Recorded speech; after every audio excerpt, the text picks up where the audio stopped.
بسم اللہ الرحمن الرحیم۔ ناظرین اکرام، السلام علیکم ورحمۃ اللہ وبرکاتہ۔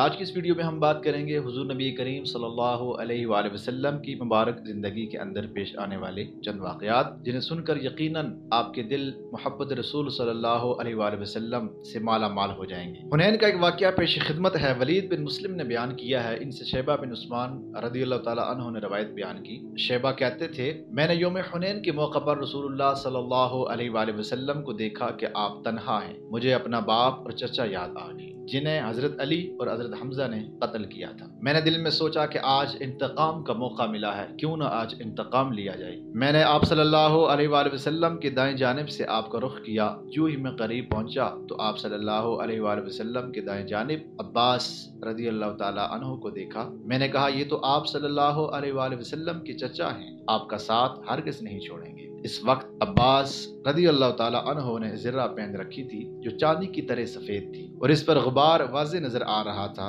پھر میں نے بائیں جانب سے حملہ کرنے کا ارادہ کیا۔ جب قریب پہنچا تو آپ صلی اللہ علیہ وآلہ وسلم کے ساتھ ابو سفیان بن حارث بن عبد المطلب کو پایا۔ میں نے سوچا کہ آپ صلی اللہ علیہ وآلہ وسلم کا چچا زاد بھائی ہیں، یہ آپ کا بے جگری سے دفاع کریں گے۔ میں پیچھے ہٹ آیا اور سوچا کہ پشت سے حملہ کروں۔ پیچھے سے آیا تو بس تلوار چلانے کی کسر تھی۔ میں نے تلوار اٹھانے کا ارادہ کیا تو اچانک میرے اور آپ صلی اللہ علیہ وآلہ وسلم کے درمیان آگ کے شعلے حائل ہو گئے۔ یہ شعلے اتنے سخت اور تیز تھے کہ بجلی کی طرح میری آنکھوں کو متاثر کیا۔ مجھے ڈر لگا کہ کہیں یہ روشنی میری بینائی سے مجھے محروم ہی نہ کر دے۔ میں نے اپنی آنکھوں پر ہاتھ رکھ لیا اور الٹے پاؤں پیچھے بھاگا۔ اس موقع پر حضور اکرم صلی اللہ علیہ وآلہ وسلم نے میری طرف التفات فرمایا اور کہا، اے شیبہ میرے قریب آؤ۔ پھر دعا مانگی، اے اللہ شیبہ سے شیطان کو دور فرما دے۔ میں نے آپ صلی اللہ علیہ وآلہ وسلم کی جانب آنکھ اٹھائی۔ اس وقت آپ صلی اللہ علیہ وآلہ وسلم مجھے اپنی آنکھوں، کانوں اور جان سے زیادہ عزیز ہو گئے۔